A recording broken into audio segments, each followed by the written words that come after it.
जय हिंद दोस्तों, जैसा कि हमने पिछले वीडियो में पढ़ा था कि no D, 1D, 2D, 3D क्या चीज़ होता है, इनके बारे में इनकी अच्छे से जाना था।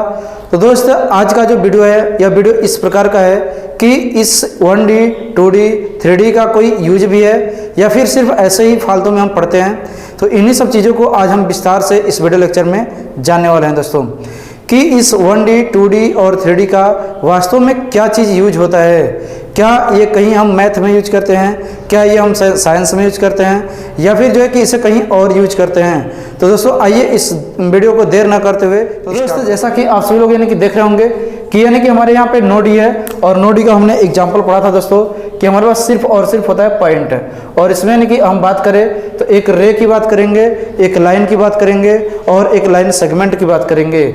और इसमें दोस्तों हमने बात किया था कि हमारे पास जो होता है यानी कि एक रेक्टेंगल होता है, या फिर जो है कि एक हमारे पास जो है कि स्क्वायर होगा, या फिर सर्कल होगा, या फिर यानी कि हमारे पास जो भी चीज़ें यानी कि 2D कॉपी पे, किताब पे, बोर्ड पर, पोस्टर पे, पेंटिंग पे, यानी कहीं पर भी बनाया गया चीज़ हो, उन चीज़ों के बारे में बात करेंगे 2D।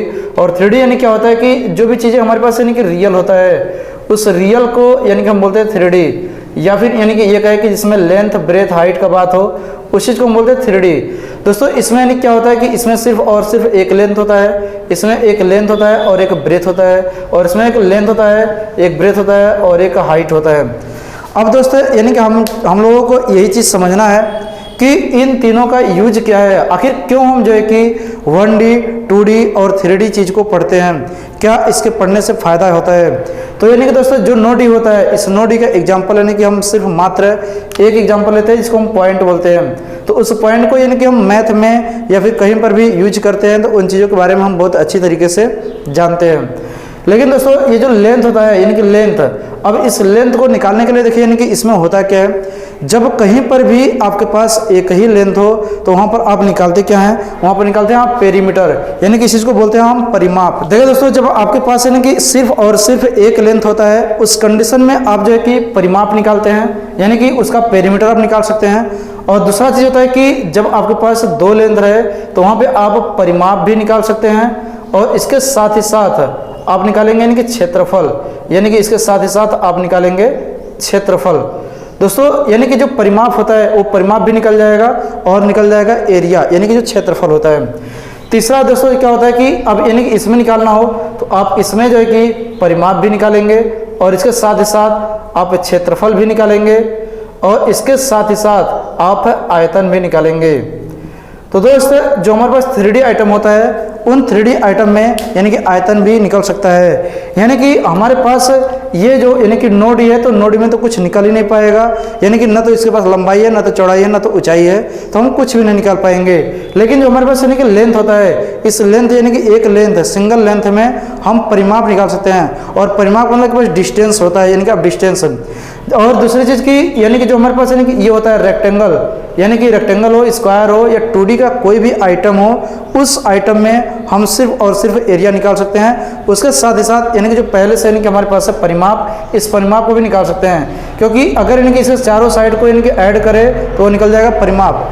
परिमाप का मतलब क्या होता है कि बस सिर्फ और सिर्फ लेंथ होता है, तो लेंथ के साथ ही साथ इसमें दो डायरेक्शन आ गया, इसलिए हम इसको यानी कि एरिया बोलेंगे कि इसके पास एरिया भी निकल सकता है। तीसरा कंडीशन आता है दोस्तों कि जो हमारे पास यानी कि ये क्यूबाइड है, या फिर कोई भी 3D आइटम होता है जो कि रियल में होता है, उसके पास यानी कि आप लेंथ भी चाहे तो निकाल सकते हैं कि कितना ये पूरा लेंथ वंथ बना रहा है सब, यानी कि इसमें 12 किनारा होता है, 12 एज होता है, यानी कि क्यूबाइड के हिसाब से, यानी घनाभ के हिसाब से। बाकी और यानी कि आकृति जैसी रहेगी उसके हिसाब से यानी कि उसका यानी कि परिमाप निकलेगा।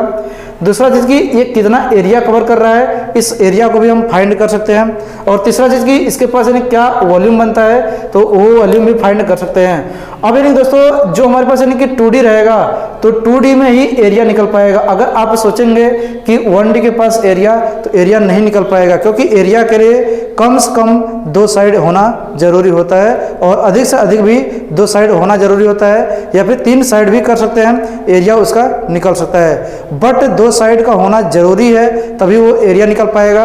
और अगर आपको यानी कि परिमाप निकालना हो, पेरीमीटर निकालना हो, तो उस कंडीशन में यानी कि आपको एक लेंथ कम से कम चाहिए दोस्तों।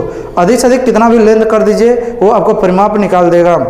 यानी कि जब वॉल्यूम की बात आएगी, जब आयतन की बात आएगी, तो आयतन को निकालने के लिए आपको तीनों का तीनों लेंथ चाहिए, यानी कि लंबाई चाहिए, फिर चौड़ाई चाहिए, फिर ऊंचाई क्या बन रहा है वो ऊंचाई भी चाहिए। अगर ये ऊंचाई, लंबाई, चौड़ाई तीनों का तीनों पता है तभी आप आयतन के बारे में बात कर सकते हैं। यानी कि लंबाई, चौड़ाई और ऊंचाई अगर इसमें से कोई एक कम होता है तो हम उसका आयतन प्राप्त नहीं कर सकते हैं। और दोस्तों जो यानी कि हमारे पास क्षेत्रफल होता है, उस क्षेत्रफल को हम तभी प्राप्त कर सकते हैं जब उसमें दो लंबाई रहे। यानी कि जैसे लंबाई और चौड़ाई होता है, इन दोनों को लेकर के हम क्षेत्रफल निकाल सकते हैं। और दोस्तों जो हमारे पास परिमाप होता है, पेरीमीटर होता है, उसमें एक लंबाई होना चाहिए, एक लंबाई रहेगा, बस उसको लंबाई को जोड़ देंगे। जैसे सपोज करें कि हमारा हाथ यानी कि इतना, यानी कि ये लंबा है, तो यानी कि ये हो गया यानी कि लंबाई। अब इसी को हम ऐसे करके एकदम पूरा ऐसे इसमें सटा दे तो यानी कि ये हमारे पास यानी कि फिर भी रहेगा परिमाप ही। यानी कि हम चाहे इसको ऐसे करें और चाहे इसको ऐसे करें, यानी कि जो हमारे पास यानी कि ये आयत आपका है, ये आयत में यानी कि आप इसको यहाँ से यहाँ तक पूरा खोल दीजिए तो पूरा एक सीधा लाइन बन जाएगा। यानी कि इसी चीज़ को हम बोलते हैं परिमाप। दोस्त यानी कि 1D, 2D, 3D का जो यूज करते हैं हम इसी प्रकार से परिमाप, और उसके बाद जो है कि हम निकालते हैं क्षेत्रफल, और तीसरा चीज निकालते हैं आयतन। यानी कि इन सभी से जो है दोस्तों हमारा चैप्टर बन जाता है, और इस चैप्टर को आगे जो है कि क्लासों में हम पढ़ाई करते हैं। अब दोस्तों यानी कि जो हमारे पास यानी कि यहाँ पे आयतन है, इस आयतन से यानी कि 2 मीटर बनता है। उस आयतन के बारे में अगर आपको डिटेल नॉलेज चाहिए तो आप सभी लोग जो है कमेंट बॉक्स में कमेंट जरूर करिएगा।